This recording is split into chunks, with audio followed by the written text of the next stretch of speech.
podcast. Let the journey begin. Welcome back to another episode of Key Factors Podcast. I'm your host, Mark Jones, and we are powered by ReviewMyMortgage.com, the largest index of mortgage programs in the nation. And today, in this discussion, I wanted to chat about something that I feel is, spreading, maybe even faster than the coronavirus recently.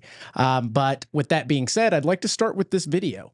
It can feel good lounging around and doing nothing, sometimes too good. Whether it's to avoid work or escape physical activity, we've all had those days. But why are some people way lazier than others? Is there a couch potato gene that causes lazy behavior? Evolution has molded our brains and bodies to respond positively to natural rewards such as food, sex, and even exercise. Wait, exercise? Yep, the pleasure we experience comes largely from the dopamine system in our brain, which conveys these messages throughout the body, ultimately helping to ensure the survival of our species. For many, the pleasure derived from exercise can become just as addictive as food and sex. But while we're all up for more food and sex, many struggle with the desire for physical activity, even though it's an essential part of human biology. Scientists studying mice have found an interesting genetic connection. After separating mice into two groups, those that chose to run on their wheel more often and those that decided not to run as much, the difference was clear in their offspring. After 10 generations, the running mice would run on their wheels 75% more often than the other group, and by 16 generations, they were running 7 miles a day as opposed to the average 4 miles. It seemed their motivation for physical activity was genetic. We all inherit genes from our parents that play a key role in the development of our brains, and these genes can make some literally crave activity. In fact, the brains of the running mice had larger dopamine systems and regions that deal with motivation and reward. They needed activity, otherwise their brains would react similar to a drug-addicted rodent when deprived of cocaine or nicotine. They were genetically addicted to running. We also inherit genes responsible for our other traits, from impulsivity to procrastination to work ethic and straight-up laziness. And it turns out our physical laziness may be linked to a couch potato gene, or rather, a mutation in a normal gene which regulates activity levels. This gene is responsible for a type of dopamine receptor. Without it, you're more likely to prefer sitting around and simply doing less than those who have the properly functioning gene. So the truth is, your desire for activity may not be entirely up to you, but many environmental factors are also at play, which means you aren't doomed to a life of laziness. Although making a change will be harder for some, knowledge is power. So if you think you're genetically lazy, get off the couch and fight your DNA. Your brain will reward you in the end. Need some help to get there? So today we're going to be talking about the epidemic of laziness that's spreading, and I brought along a very close friend that, in my opinion, is one of the hardest working realtors out there, besides you, of course, Kristen Jones. And for that reason, we're having some margaritas to kind of celebrate our hard work. So without further ado, Kendra, how are you? Hey, thanks for having me back. Absolutely. It's good to have you back in the new studio. What do you think? I like it. Not bad, huh? Yes. Great. So we're talking about lazy people in essence. And I think that it is something that, like this video was saying, is not genetic in my opinion. I think the video in itself is kind of a contradiction of a lot of things. Maybe some of it could be genetic, but for the most part, I think it comes from your why. Why are you doing things? But I think that this video almost illustrates why there are so many excuses, because there's so many excuses being given to those that are lazy. But who knows? So let's dive into this conversation. What are your thoughts essentially on laziness as a whole? What do you experience? You know what? Let's back up. Kendra, since we've got the new studio, tell the folks who you are, how you got in the business, what you specialize in, all that good stuff. All right. So I've been in the business for, I think, around 24 years. I started when I was 24. I was the youngest one in the office. The average age at that time was probably 65. Majority of our agents in that office were retired teachers or kind of just bored, trying to do something different. But average age, like in their 60s for sure. So it was definitely and honestly today, looking at stats, that is kind of the norm too, is that the medium age of agents are 50s to 60s still as well. Yeah. Wow. Majority are definitely not under 40. Yeah. At this point. But So yeah, keep going. so I started, and at that time we didn't have the computer software. We didn't even have smartphones. We were flipping through Rolodex. Let alone smart users. Yeah. We had the Maps Co. Like going out, like map pirates and trying to figure out where we're going. So it was a whole different market than it was today, and so you really had to work to make a living at it, because right now we have it so easy with all the resources that we have to make it easier to do our job. And we'll get into that piece of we have so many tools, but before we do, what do you specialize in? You're in the Lake McQueeney area, but what is it that I guess before we do that, you know what? We'll talk about how you came into the industry and what kind of hard work you had to do when we bring that part in. But at this point, where are you with your career? We know that you're a rock star realtor with Keller Williams and still kicking ass. But what are you specializing in these days? Well, actually, I specialize in a few different things. Waterfront is my main niche properties, vacation rentals. I also, 3 years ago, started a division at the coast with, I guess, it's a different kind of waterfront versus the lake. Yeah. But those are my main specialties, and also with property management as well. Okay. For vacation and long-term rentals. Got it. Okay.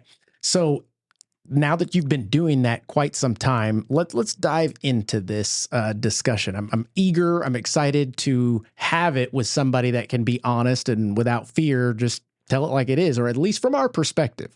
That being the case, what are your thoughts on this topic? People being lazy these days. I can't say everybody is, but I mean, what are your thoughts?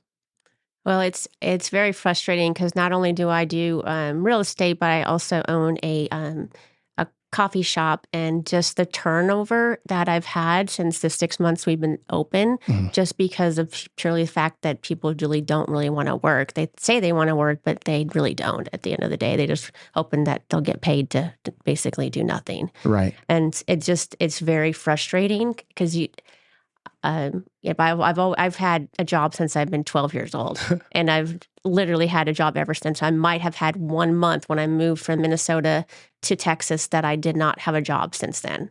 And so it's just baffling to me that, people say they can't find a job or not, but had 3 jobs in high school while I was playing sports, and still managed to get, almost straight A's. And it just seems that this today and age is so much different. Yeah. I mean, when I got into real estate, it was kind of crazy how it happened. Was I was applying to be a beverage cart girl at the Bandit Golf Course. So that was 25 years ago.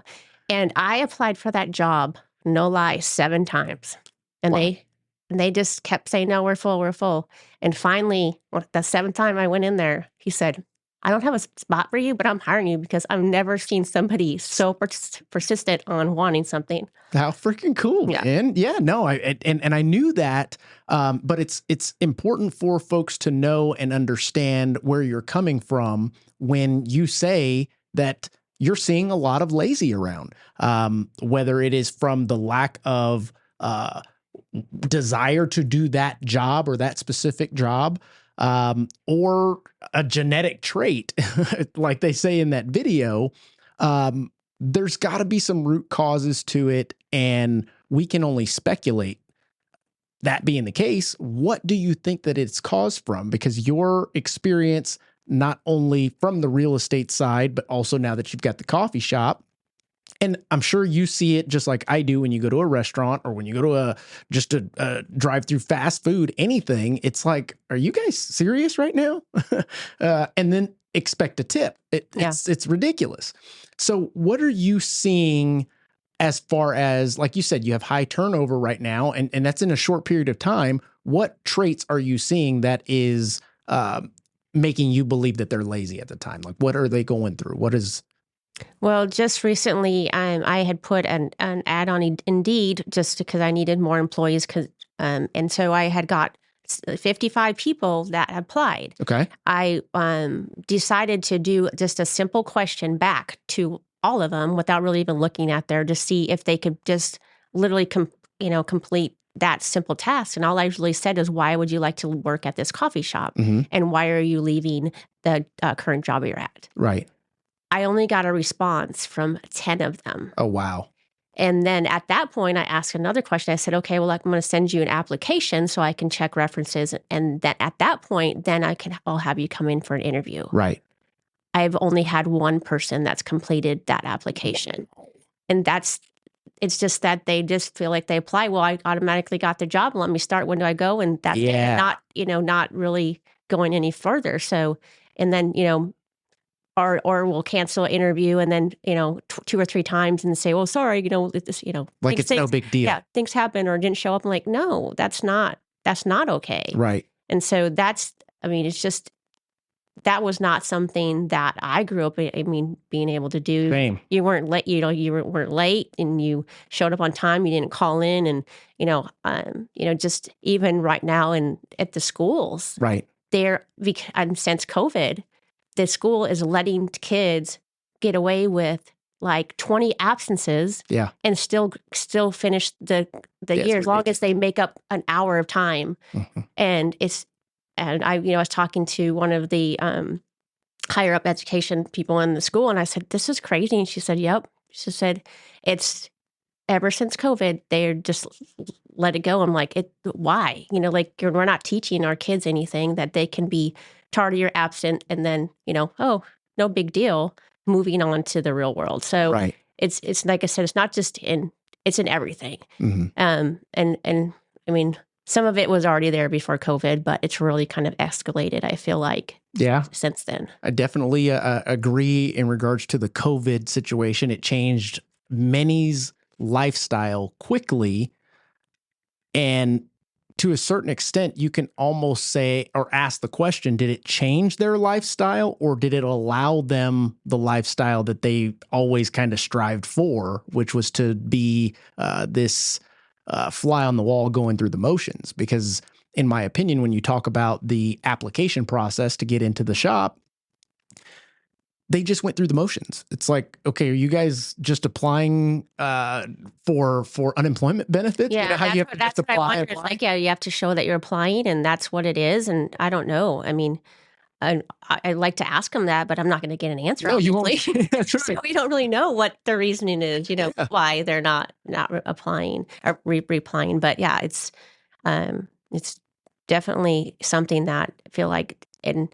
It's just become harder and harder to address too, just because people are almost offended if you're, calling them out on it and why. And that's just the way it is now. And what, they just assume well, that's the standard. Entitlement, maybe? It's a lot of entitlement for sure. But the standard has been lowered so much. Sure. And that they're okay. Yeah. They're okay being below average and just getting through and going through the motions. Now, question, do you think that it stems from a place of genetics? Does it stem from a place of their surroundings and the, promotion in being that way? Does it come from the parents? Is it the teachers? Is it all of them? What do you think that could possibly be? Because I'm always one that says, okay, if we're going to bitch, we might as well bitch and give some type of solution or some type of reason as to why and how we can solve it.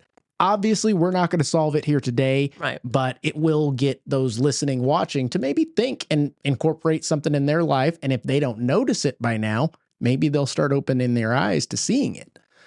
So what are your thoughts? What do you think it stems from? I definitely don't agree with the genetics thing. I feel like everybody kind of, yes, there may be some aspects of that. Maybe if there's some mental, depression or something like that might cause them to, but I think that would have been the same regardless of where they were born or what time, time frame. So that factor, yes. But overall, no, I think it comes down to, who you surround yourself with. Yeah. We always talk about, hey, you are who you surround, top 5 people you hang out with. And so right now, I think people are just hanging out with the wrong people and not getting that encouragement to do better. And they're all okay with just because they're like, well, I might be a little bit better than all my other friends. I'm like, well, yeah, but that ain't saying That's still much. not the extraordinary that we're Exactly. looking for. Right. And then you mentioned something that got me thinking is the idea of COVID taking place, and you are who you surround yourself with. But if you're still kind of cooped up, and not that people are cooped up, but if they're still running the same way they were during the pandemic, they're probably not surrounding themselves with many people to begin with right now. Well, and I think a lot of that comes down to too, is they're surrounding themselves with the same kind of people, but it was already starting there because it was so much of the video games and so much of just, you're like virtually maybe be seeing people, but you're not really interacting with others in general. So you're already we already were secluded, and it just made it worse when COVID started.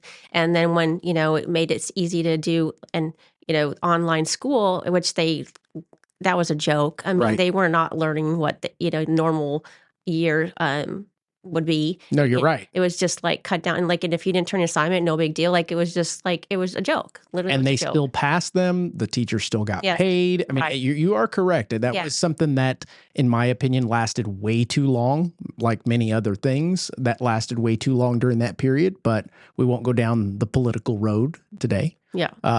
But and then it just it never got better. It never got back to anywhere close to where it's at. There's so many kids nowadays that aren't even finishing at the school. They're finishing online after COVID. They're just decided, well, I can still do this. You know, it's allowed, and I still get my, my diploma just the same it would be from, the high school. Right. So it has just made it easier to disconnect from everybody. How sad, how truly sad that this is. Now, I've got an article here that I want to bring up. Okay, so this article here that I found, Gen Z workers are lazy. Some bosses say they don't do anything unless every second of their day is managed. And I think that maybe ties into what you're talking about with the interview process of it. So some of the key points in this is some Gen Z employees aren't sure how to interact in person after starting their new career. Lazy young workers need a lot of hand-holding, managers told the Wall Street Journal. And there's not looking to be productive, one manager told the Journal. It says, in the wake of the global lockdown, young professionals are entering the workforce having taken at least a semester of their college education online. The lack of hands-on learning might have left Gen Zers lazy or clueless when it comes to completing basic tasks on job, some managers told the Wall Street Journal in a report this week. There's not looking to be productive. Laura Davis, a director of John Ball Zoo, told, and this at a zoo? Come on. If they're not told what to do, if someone isn't managing every second and keeping them busy, they're inclined to not self-identify what they need to do. And it's to do nothing. So some colleges and companies have opted to training new graduates who wanted to learn about working in offices. As experts suggest, they lack soft skills, including lessons on how to compose an email, how to spark office chit chat, and even how to know what to wear to work. You can kill that one. So it seems to be a generational thing, and I'm terrified for the future generations because things typically continue to slide on the scale. And it's not anything that was new. And I'm saying generationally because Gen X called millennials lazy. Millennials are now calling Gen Zers lazy. And I'm sure prior to et cetera, but the prior generations didn't have technology like you were talking about. They didn't have the ease of access to all of the things at their fingertips that allows them to feel busy, but in turn, not productive. Does that kind of make sense? Yeah, absolutely. That being said, I want to tie back you getting into the industry because you were super young. What was that like? What did you go through? What were your expectations? What were some of the tasks that you did? Because as we know, when you got into the Bandit, you were relentless in your pursuit and getting hired there. So you badgered them until they said, you know what? I've never met anybody more persistent. God dang, we're okay. Come on. I don't have a spot, but I'll make a spot. That being the case, when you jumped into the real estate business, I'm sure you didn't just jump in and start crushing it. What was that like? What were those tasks? What were your expectations? So I kind of had kept my expectation pretty low because it was how I got in there was I was actually looking for a home myself. And the owner of the golf course, I asked him, I said, hey, can you recommend a realtor in the area to help us purchase? And so he recommended his friend. And so we started working with her, and then we ended up finding our home. Well, during that process, she apparently told, actually, the owner of the golf course told Terry Lenz was her name, and he told her, I think Kendra would be really good at real estate. And I was like, okay, that's kind of weird. I thought I was a great employee. At that point, I was running the whole beverage cart. It wasn't even on anymore. Opened up the restaurant and beverage area in the back. And I was like, wow, that's like trying to push me out the door. I was like, and at that point, I'd only been in Texas 3 years. Okay. And I'd only been in New Braunfels for maybe 6 months, at that point. So I was like, well, I've always liked real estate. I actually had purchased a condo when I was 19 in Minnesota. So I already had kind of dealt with the real estate market. And so I was like, well, I'll check it out, And I was going to school at ACC and still working at the Bandit. And I was in my last year. And I said, well, I'll give it a try. What's it going to hurt, right? Yeah. At first I said, can I just follow you around for like a week or a few days and kind of see. So true story? Yeah. True story. Yeah. So I just said, okay, let me follow you around. So I followed around. I was like, this is pretty cool. If anything, I could do it on, like everyone thinks in real estate, I can just do it on the side, part-time and go from there. So I got my license and just kind of put myself in it. I told myself, okay, I'm going to give myself a year. And if I don't, sell $1 million worth of property in my first year, then I'm out. Okay. And so I went through and I sold over $1 million. Now, question about that $1 million. The $1 million in production would, easy numbers, get you to the $30,000 a year mark. Was that kind of what you were making at the time at the Bandit to be able to go, okay, I'm willing to take this risk to swap out? Yeah, I was actually probably making a little bit more than that, but I was just, kind of setting the bar. I felt like it was high because most agents don't do that. Sure. Their first year at least in 2000. Probably still to this day, if you're not in 2020, 2021. Right, yeah. And that was in 2001 when I got my license. And so I had just set myself goals of doubling my production every year or getting out of the business, and I would go back and finish my degree. Yeah. So it was hard because I literally moved into a real estate company and I don't know at that time because I didn't know any different if there was different companies that offered different things, but I was literally said, here's your phone, right. Like a, actual phone. Yeah. Rotary. And here's a desk and, basically figure it out. Like no training, no nothing. Only thing I learned was what I had taken my classes with. Sure. And also just following the other agents in the office. So right.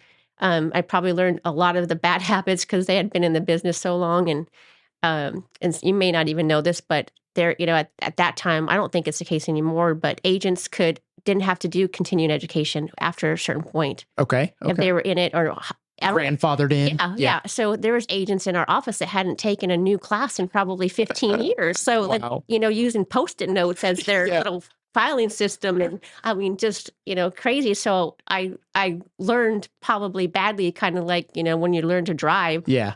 And you're learning, don't learn how to drive from your parents. Right. Y'all. Yeah, exactly. Or I had been driving so long before I got my license. Yeah. And so I'd already picked up the bad habits. Yes, too late. So that's right. Just, so it's a completely different time of thing. And it was hard. And I literally was taking a huge risk on doing it, but I was up for the challenge. Like I said, I didn't even know where I was going, let alone I know how to get to work and back. But as far as if somebody said, okay, where's this street, I wouldn't have no idea. And so, yeah, the whole maps thing. And, I just, faked it till I made it. You make it. And, Yeah. and that is repeated often on this show podcast. And another thing is also repeated on this podcast that you mentioned early in this, which is you elected or asked to follow this person around. Were you going to get paid for it? Guarantee you weren't. So if you were to ask a Gen Zer, I don't know, this generation, I'll just generalize. Are you willing to go ride around to follow somebody for a week, 2 weeks without getting paid in order to? Would you be open to it? Guarantee you they'd say, why would I need to do that? Like, what would I get out of that? Or whatever the case, but you don't see that anymore. No. And I know because I hire new employees, they're not Gen Zers. But I've had some where it's like, okay, we're going to do shadowing so you can understand our stuff. And they don't take it seriously. And the ones that do tend to do much better than the others because it's almost as if they invest their time versus what they believe their value is. I think that what it's going towards, these new to the business, new to the workforce, have this sense of a false value. Yep. Many have never actually failed or had a hardship that others have to put it into perspective for them. I don't know if they've been babied the entire time or whatever the case, but that is missing, that piece of sacrifice to gain. And you said that in the beginning of that. So please continue in regards to what type of things were you doing in the beginning that one would either not do today or see as a waste of time, waste of effort. There's no way I'm going to do that because I'm too lazy, but they're not going to say that to you. Yeah. So we had desk duty, which is still around, where you get any of the calls that come in from the signs or walk-ins. Right. So at that time, everybody had different schedules if they wanted to take it or not. So majority of the agents in the office did take their desk duty, but they would literally, like, it was like mandatory that to keep dinner that you had to be there from like 10 to 4 or 5 or whatever Sure. it was. But then they would sometimes leave for lunch, and it got a little bit lax that the broker wasn't like making everyone stick to it and may not even show up that day or not. But I made it a point that I was in the office at all times. So if they left, or if I got there before they did, I'd be there an hour before they would start, and I would stay an hour later or 2 hours. So it was just being there. Yeah. So that, that was also goes back to just when I was growing up, waiting tables. Yeah. I was the non-smoker. That was the waitress. Mm-hmm. And when you didn't have sections and it was a free-for-all, first person that got to the table got the table. And they would always wonder how come I made so much more money than they did. I'm like, because I'm not walking out and taking a smoke break every hour, or I'm not, dilly-dallying around. I'm working. Yeah. And so it makes a difference. You get what you put in. But yeah, it had nothing to do with just me and them. It was because I was putting in the work where they were just getting by. Right. You get back what you put in. That resonates with me heavy. That's one of the reasons why I switched from what I was doing in the banking world over to a commission type based career. And it was because at the time I was going above and beyond every time. Why? Not to get noticed. It's just what I do. It's innate. It was taught from the time I was a little kid growing up. And I got tired of doing that and not seeing the benefit from it. So I switched over to something that you actually do get rewarded for the hard work that you put into it.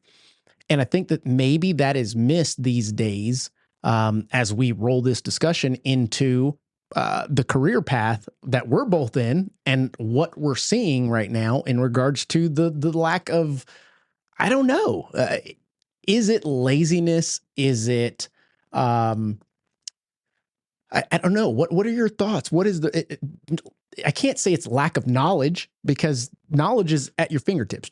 Jump on your phone, jump on YouTube, what have you. You can find anything that you want to find.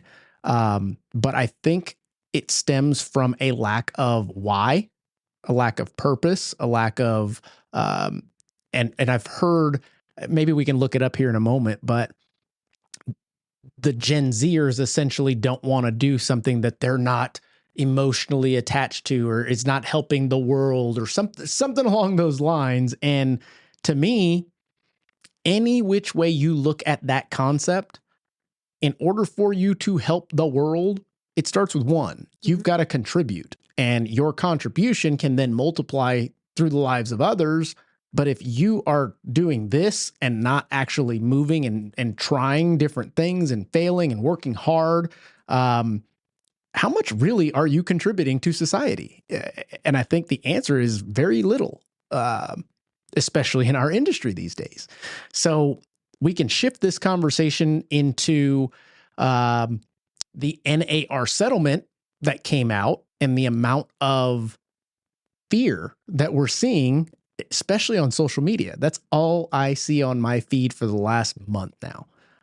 As a matter of fact, I'm in a couple of meme and joke groups that used to be meme and joke groups. Now it's all doom and gloom. It's like, hey, what do you guys think about this? And do you really use a buyer's representation agreement? And how does that work out for you? I'm like, where happened to all the jokes? Yeah. Well, you guys was a good one that I think you might have posted the other day about that NARS, is requiring that agents update their profile pictures or their billboards or whatever it is, cards every 5 years. Yeah. That was pretty funny. Yeah. You want to get true. Well, catfished. I mean, yeah, I'm, guilty of that, having a mouth. Well, same here, yeah. but I still look the same. I mean, come on. Yeah, we age like fine wine. So that being the case, I mean, what do you think that it stems from? Because in our industry, we're seeing people that are not going above and beyond, even for the 3% that's out there. Right. And I think first we have to define what just doing your job is as a realtor. Would you like to do that? Yeah. So, one thing, with the new settlement, I was actually, there is a lot of people that are scared, but the agents that are going to make it aren't, because we know our value as agents and we can show that, but we're going to have to show that versus where we just kind of did our job. Right. And now we just have to make sure that they know what our worth is. Mm-hmm. And so that makes it different. And the ones that are scared is because they don't feel like they have the worth, and that we're going to have to work double hard to fake that they have the worth to for someone to pay them, to do that, versus just an automatic deal. What a crazy concept that you just brought up, because the idea of, and I got into the business the same way you did. You almost have to fake it till you make it. And we're not talking lie to people, but go through the motions of doing the extra work to be able to answer the questions, to be able to make up for your lack thereof in many aspects of it. But those that, let's say, got in the business in 2020, 2021, who, in their opinion, after 3 months in the business, they made it. So they skipped the fake it part. Mm-hmm. They made it, and now things are changing, and they're having to go and fake what they made. Right. So you fake it till you make it, but you made it, and now you got to fake it. So that should be on a t-shirt. Yes. Agree. That being the case, I mean, are you seeing that? What kind of things are you seeing in the real estate industry from a lazy standpoint? And I don't think, you tell me if it's an age group that is this way, or it's just the group as a whole. I mean, I don't know. I think it's kind of still pretty new right now as far as what the settlement, if it actually takes effect or not. But how about aside from the settlement? So just in general, and just in general, since the market has shifted, since the boom, it's people. There's a lot of people getting out. There's been a huge amount of people getting out. Real estate was already a super high, turnover rate. I remember the stats for the longest time were, 80% of the agents are going to be gone within 2 years. Right. It is now at 87%. Wow. 75% in the first year. Yeah. Are gone. So, and there's a lot now that are, become January 1 before the settlement even came out, that left the business because of all of their dues that were coming up, and they just weren't selling anything. Right. The majority of agents make less than you can make at, working McDonald's. Mm-hmm. And, so that part of that, made the shift already. Yeah, The agents coming out, but it's because they're just wanting to put it. They may have had a little bit of a burst, and then they're like, oh, maybe I can hang on to this. And then the real world hit them, and they're like, oh, they don't want to put the time in. They don't want to put the effort into it, and are getting out, within the first 2 years. And it's a lot of it's though the same thing that it always has been, is that people think that our business is easy. Yeah. That it's that, they see, because they only see what you're doing, like, as far as if you're busy and you're a good agent, they just see like, oh, wow, you're doing awesome. And it was all just through in your lap. And it's not because who you know, right. It's who you get to know. Yeah. So when I started, I literally didn't know anybody. Like, I knew like people I worked with. So I I had no sphere of influence to call. Like, I could call everyone back home, but back then, really no one even told you, hey, you can get a referral fee from, in Minnesota, Wisconsin, or whatever else at that point. And so it was just completely different, but it's a lot of just that agents aren't putting in the time and not doing what they need to do to make it. You know?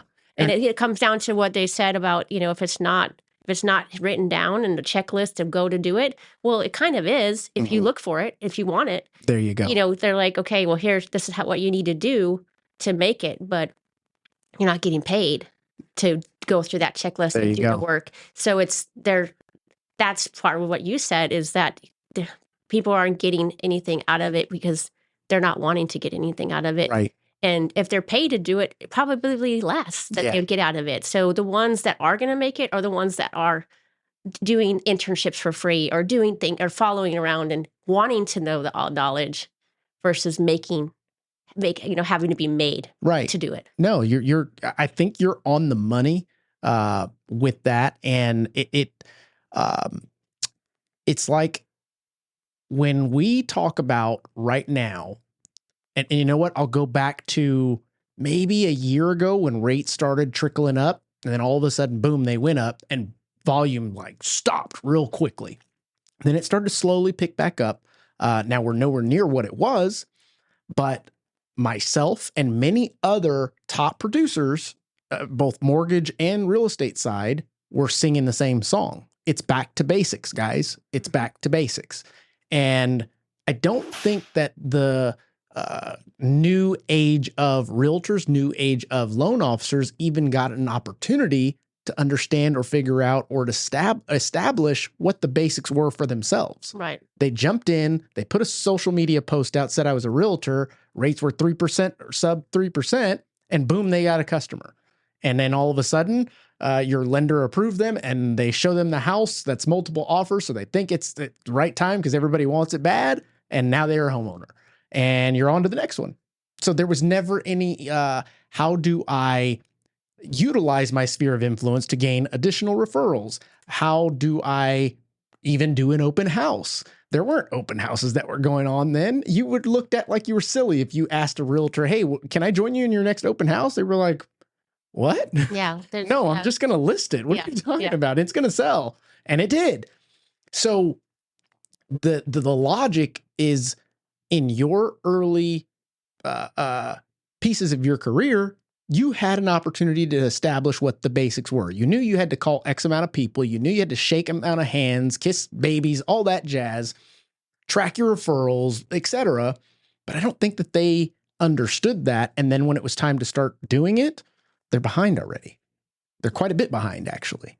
Right. So, and also to just the way that our society has gotten to, and I'm totally guilty of this as well, is that we are not phone people anymore. We are text and email, and that's how we're trying to communicate with everybody.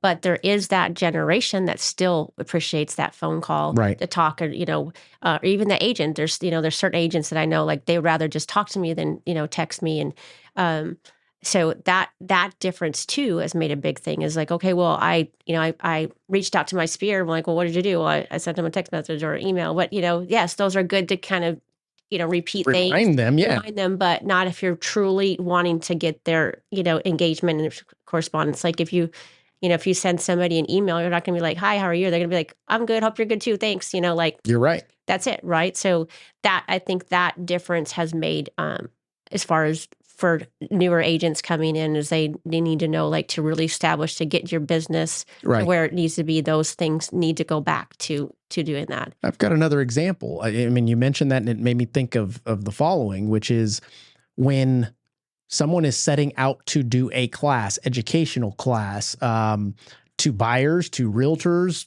any of that, they're relying heavily on just social media and the Eventbrite that you created and this marketing picture to think that people are going to come to your class.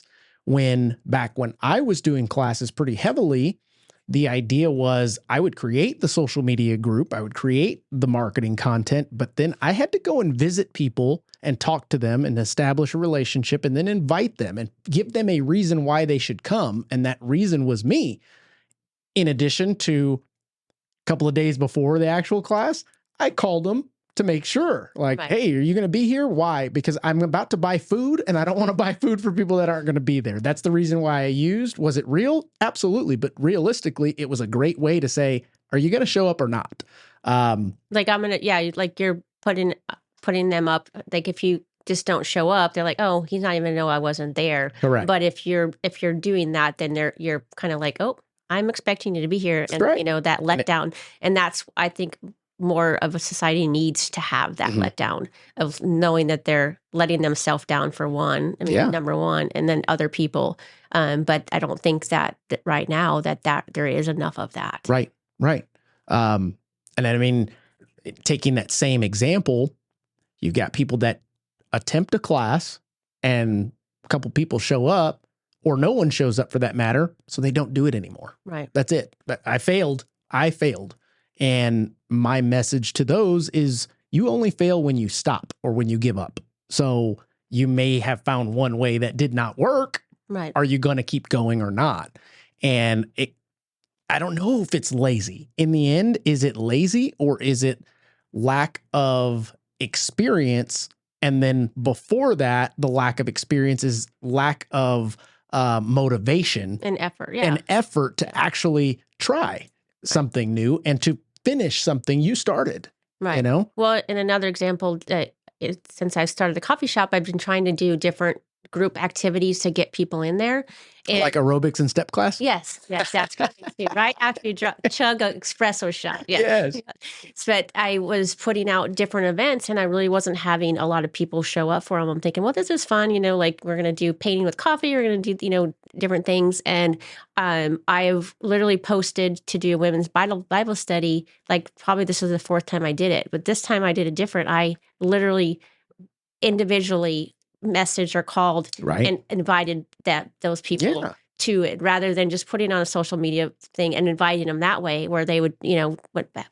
And I had to cancel all the other ones. And I was like, nope, I'm going to make it a point to fill this room up, but then I personally contacted them. Yeah. And so that made a huge difference. And we had a full house this morning. So, and it makes it very, I don't want to say confrontational, but it does make it very direct. It makes it as though they are letting you down by not showing up. They are letting you down in some way, shape, or form, and people don't like that. I don't care who you are, you don't like that feeling. So if you can create opportunities or instances where you're putting them on the spot to nut up or shut up at the end of the day, is that what this generation needs? And I don't want to say generation. I keep saying that. I don't mean to.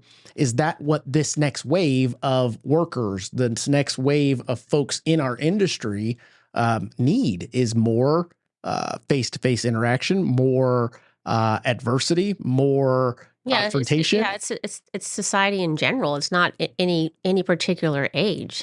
It's just, society in general. it's just different, and things have definitely changed. But yeah, it's not just the young kids. It's the you know I mean, I see it up to 50s. The Yeah. ones above 50 are kind of already kind of set in what they're going to do, but there's also still the ones out there that are still willing to learn and to want to do things better and do it right. But yeah, just overall society has definitely just been okay with being mediocre. So I'm wondering now if the idea behind what we're seeing now is a result of the concept of go to school, get good grades, go to college, get good grades, get out, get a good job, work there, climb the ladder, build your 401k or what have you, and retire when it's time to retire concept that is, I don't know, infusing with today's philosophy. Because as we know, most, I can't even say most, I don't even know, maybe I'll look it up, but most of the people that are going to college these days are not getting out and seeing the benefit of it. Right. Yeah. I'm one of those people that I'm all for trades and pushing trades and trade schools. Unless there's something, in my opinion, if you are going to college for something, if you're wanting to be a lawyer, you wanting to be a doctor, but in just going to go and then like, well, I'm just going to go and then figure it out. I'm not a fan. I don't agree with that. Right. I feel like you go with a purpose, and intention. That's right. Yeah. Putting, especially when you're, how much it costs these days, it's just, I mean, you're not in a lot of the times, somebody with experience of, going in and applying for a job is going to get it over somebody with, with a degree, unless it's something that, obviously you can't just become a doctor without going to school and getting a degree. But other jobs, if you're just going to go to be in marketing, there's not many people out there that I know that, nope, I got turned down the job because I didn't have a, degree. So I think that point, yes, I agree to some aspects of the college thing, but others I feel like trades is, needs to be pushed more than it is. Well, I'm going to take us a little deeper into this idea of college and parlay it with leadership.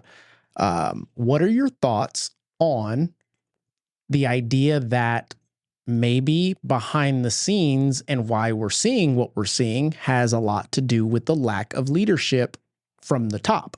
And you're probably wondering, what do I mean by that? Well, on my social media feed a couple of days ago, all I saw was student loan forgiven. We're going to pass this student loan, forgive the student loans, blah, blah, blah. That being the case, I saw it and went, what the hell? I don't even have a degree. I had student loans because I went to school, but I paid them off with my hard-earned money once I realized that this is a joke and started to work my tail off. But if you are somebody that is coming up, seeing this, going, okay, well, I got out of jail free card. I don't have to pay this stuff off. Maybe I don't have to pay. Maybe that 4, 5, 6 years that I went to college would just be washed away. That being the case, it's coming from the top. How do you think that plays a factor in that? Oh, absolutely. Because, everyone has seen all the forgiveness things. And so they just assume that that's probably going to happen again. So they're not thinking that they're going to either have to pay it back. Well, and also too, a lot of kids these days, they're not having to pay for it anyways, because it's, mom and dad paying for it. And they're not investing themselves in their education. So it makes a huge difference as far as that goes. I put myself through school. Yes, I did never get my degree, just as you did, and I had student loans, and I even had to take out loans in my parents' name, but I paid them back because what I was, didn't have credit. Yeah, I didn't have credit, and what they would give you wasn't enough to go. So, but I did that, and I made a point of going to class, or I did, like if I wasn't if I didn't have that investment myself, it makes a huge difference as far as and I think that's a lot of, with the kids these days is they're not investing themselves. And so they're like, oh, That's a good point. I mean, that's, in my opinion, could stem from the lack of consequence in what you're doing, the lack of consequence in your actions. So if you go through the motions on this job and you get fired or you end up quitting or whatever the case, and you can find another job or mom and dad are there to go, no big deal, we'll cover you. You never really had that situation or dilemma of, if I don't make money, I'm not going to be able to pay rent. And if I don't pay rent, I don't have a place to live, or I don't have gas to put in my car, et cetera, et cetera. That being the case, is that something that, did we do it? And I don't want to say we, because our kids aren't there yet, almost, but is it something that our parents did in giving us a crutch and we're doing to our kids and giving them a crutch? Does that make sense? The lack of consequence in their actions or lack of actions, because there's too many choices. There's where you see stuff where people are being discriminated over here and this and that. And at the end of the day, in my opinion, they're not. They're not trying hard enough. They're not used to failing. They really haven't had a big failure. I mean, I know when I was kicked out and put on my butt and had to pull myself up and go, okay, it's time to become a man.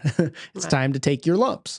I don't know. Are you seeing it? Well, yeah, it's just like you said, I say it all the time, there's no consequences. Why would anyone change their behavior if there's no consequence at all? I mean, they just keep repeating the same thing, over and over again. Yeah. And I see that in, all over the place, and just in general in life, that just the lack of, and also just, I think a lot of it's too is just even self-worth of just wanting to do it for yourself, anything, make yourself proud. Right. And so that's, it is, totally different as far as that goes from what, my parents, they pushed hard work, and I learned that from them. But do I think I would be much different if I didn't have them as parents? I mean, obviously I can't say one way or the other, but I feel like I would have. Yeah. But it's just because I wanted to do better. I always, wanted nice things. I wanted to be able to do things. And so like you had said too, all of my jobs have been commission based. I probably can only name a couple that I had that weren't. Yeah. And because I knew what I put in it, I was going to get out. And if I didn't do it, I knew it was my fault, not anybody else's fault. And that's because, Kendra, you take pride. And I wrote that word down when we first started this conversation, and it's the lack of pride. We are toting pride everywhere, but where are the people talking about their own inner pride in the work that they do? Meaning, if somebody tells you to build them a shelf, I don't know, and the shelf can't even hold something up, why would you give it to them? That kind of concept. Don't you take pride in what you're doing? Your name is going on whatever work that you just completed.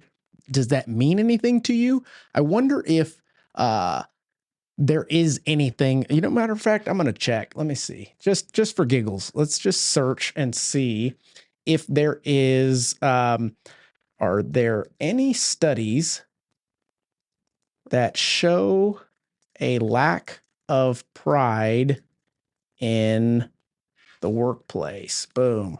Well, also, I think about this a lot too. Is just like if you could write your own obituary, what would you want it to say? Yeah. What do you want to be remembered for? Absolutely, your legacy. Yeah. I mean, does anybody even talk about legacies anymore? No, I mean, at the end of the day, no one's going to say, oh, I don't want anyone to say, oh yeah, she did well. I want characteristics of me, not right who I am or what I ended up. I want to be like, well, was Bill Gates? Well, was Bill Gates? He was the richest guy in the world, whatever. No, that doesn't matter. Who are you as a person, hard worker, what it is that you want people to remember you by. Absolutely. I like that philosophy. Yeah. So with that philosophy, how long are we at right now? time-wise it'll say at the bottom we're at. Okay, perfect. So to kind of start bringing this thing to a conclusion, let's talk briefly about solutions. Why? I'll prompt the question: is it possible to change lazy behavior? Absolutely. I mean, we know that if you keep redoing the same thing, you're going to get the same results. You have to make changes, and the changes have to be, a purpose. You have to have a purpose to do and want. Yeah. It's just like, going on a diet. You're not going to, if you eat good one day, doesn't mean you're going to lose any weight. You have to make it a consistent, and take pride in, and doing it and wanting to see the end result and want to get there, not just going through the motions or, quitting early. Yeah. And you said a couple of words there that are powerful words, and I want to break them down. You mentioned consistency, you mentioned purpose, and then the last one was the pride.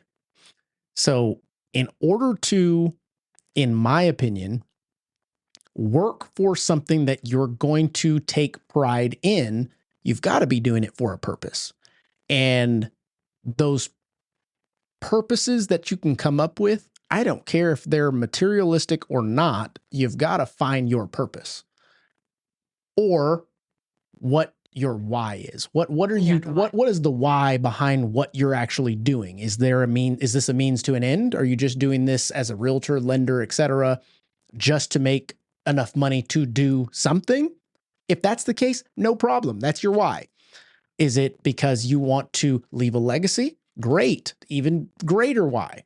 Is it because you're family and you want to experience things and buy things and spread your energy, etc., amongst as many as possible? Great. Do that. But I think before you jump into a career, you've got to know why you're jumping into that career. And if that is the case, be honest with yourself as far as, will this why push me forward? Will it take me to the point that I take pride in my work? And if it's not, maybe find a different career. Right. Yeah. It's, definitely, setting goals and obtainable goals. Yeah. And I think a lot of people set unobtainable goals and unrealistic goals that they aren't going to ever, yes, it's good to, kind of shoot for the moon, and hope you hit the stars. And some things you do have to be realistic, because once you start that in motion and you see yourself not getting there, that's when people quit. Yeah. So if you're, I don't know if you've ever read the book, The 12-Week Year. So basically breaks down your whole year into 12 weeks. You can tell me while I sip on this. Yes. So so basically you're having multiple years in a year, but you're breaking them down to obtainable. Right. So that way you're not, okay, well, my goal is this year to sell this many houses. Well, now my goal is in 12 weeks to do this. Absolutely. And so you can hit that a lot easier because it's in reach, not so far out. And it comes from that concept of, how do you eat an elephant? One bite at a time. Exactly. You got to break it up. So when it's time to start game planning and goal setting, especially here with the loan officers, we start with the income goal. How much do you want to make this year? Well, why do we start with that? Well, because that's why you're here. Right. You're not here to make friends. You're here to make money. And that being said, how you make it is up to you. You can be the best you, or you can just go through the motions. But if you're setting a goal for yourself, it needs to start with something monetary in the workplace, in my opinion, on a commission based. So just correction upon a correction. And once you've found that, then you got to back into those numbers. Like, okay, it takes X amount of production by the end of the year in order to hit that income goal. Now let's break that down to the needle moving activities. How many phone calls, or even further back is, how many applications do you have to take in order to get X amount of loans closed? Okay, well, what does it take to get the applications? Oh, well, that many open houses, that many phone calls, that many this? Great. Now, how many of those per week does it take to stay on track for yourself? Right. And when you break it down like that. MRE, yes, go ahead. Millionaire Real Estate book has a calculator for, it can be used for anything. Mortgage, real estate. But yeah, you put your what you want to obtain at the end of the year, your goal income, and then it backs it down to how many transactions you need to do, and if you're wanting to do, listings versus for buyers, and also how many calls you need to make, how many appointments you need to set down to your weekly to daily daily things that you need to do to obtain that. But yeah, if you just saying, well, it's like a weight loss. If you say, well, I want to lose 35 pounds this year. Okay, well, how many pounds a week is that going to have to be to do that? Because if you're just throwing a number out there, then, then you're, a lot of times if we do that, we're running the last bit of the race. You're right. We're not, if we would have just been the turtle and just kept on steadily going the whole way that you needed to, we would get there. Yes. And we'd probably get there just as fast as the guy that's, running and then burns himself out. And then at the end, he faints and can't even make it because he, it's just, that's the thing is a lot of people don't break it down to where it's a daily thing that has to do to get there. Correct. And it reminds me of Simon Sinek, who said, start with why. You'd start with the why because there's got to be purpose, intention behind what you're doing. And then you focus on the how, because the how in itself is going to kind of lead you to that why or to the end goal based on your why. But it gives you what you need to do. You're the one that tells yourself, this is what I need to do in order to accomplish this. Okay. And if I don't do that, I won't accomplish this. But if my why is strong enough, there's nothing in the world that can stop you from accomplishing this. So you're going to do those tasks and you're going to be the best at what you do because you take pride in what you do. And I think it starts with a mindset. I think the mindset, like I say all the time, you can get motivated, but at the end of the day, discipline is what's going to take you further and continue to help you grow and I don't know, share, because typically people like yourself and me, we don't get to the top by ourselves. Absolutely. It takes a village and the right people around us at all times and surrounding ourselves with the right people. But we know that at this point in time. And there's many out there that do not yet. Well, yeah. And people are still scared to ask for that help or ask for what, they want. And that's the thing too, is it's a lot of it's scared. People are scared and don't want to get out of their comfort zone. And you have to get out of your comfort zone to do anything. I'm like super competitive, like all around, everything. No. But I mean, I don't want to do something that I'm not going to be good at. So like, sports or whatever it might be, like I'm not going to go enter a, cornhole tournament expecting to get out there and play for fun. I'm like, no, I'm coming to win. Correct. And I don't want a trophy for just participating. That's not who I am. Like, no, I want first. That's right. And don't give me that second one because I'm just going to throw it away. Yeah. But that's, I think there's too much participation that just doing it. So they said, oh, I did it. You know, like it has to, you want to be in it to win it. And, Absolutely. And I always say one of my biggest thing is like, stop half-assing everything. That's right. Team whole ass. Yeah, put your whole ass in it. I if I can't do something good, I don't want to do it. What's the point? Yeah. Well, Kendra, this has been a good discussion. I'm almost done with my margarita here, and I think we've gotten a lot of productive conversation and gems in maybe somebody that's out there having a tough time trying to find their why. Maybe they are currently going through the motions, but don't want to anymore. And in my opinion, and I believe Kendra agrees, you're not doomed. You're not doomed in regards to it being a genetic curse down the line, etc. Because we all come in different shapes and sizes, and many from those shapes and sizes have made it higher than you've ever could imagined, all walks of life. So is there anything else that you want to add to this? Anything you want to tell folks out there? Get some act right? Well, welcome to reach out if you'd like me to share that MRE calculator on kind of where you can do with your goals, or just, general questions. Be happy to answer any questions that might help get you. There you go. Where can people follow you at? Well, my website's kendraray.com. That's WRAY. And like I said, I have Morning Buzz Coffee. It's in McQueenie if I want to visit that. And that's Morning Buzz McQueenie is our website. But pretty much if you Google my name, you can find me, and Pretty sure. find a bunch of poker pictures as well. But there we go. And that's probably what we're going to need to do after this. Guys, I hope you got something out of this. If you did, make sure to like, share, hit the subscribe button. Because again, you could have a friend, a buddy that you just don't know how to tell them, quit being lazy, get your shit together. Just hit that share button and forward it along. I'll do it for you. That being the case, we will catch you on the next one. Welcome to Key Factors Podcast, where knowledge meets ambition in the fast-paced world of real estate and mortgage. I'm your host, Mark Jones, bringing you the latest insight, trends, and expert advice to navigate this dynamic property market. In each episode, we dive deep into the heart of the industry, dissecting market movement, exploring investment strategies, and unlocking the secret to real estate success. Whether you're a seasoned professional, an aspiring investor, or simply looking to stay ahead of the curve, this is the ultimate guide to making informed decisions in the world of property and real estate. So grab a seat and let's uncover the key factors that make all the difference. Welcome to Key Factors Podcast. Let the journey begin.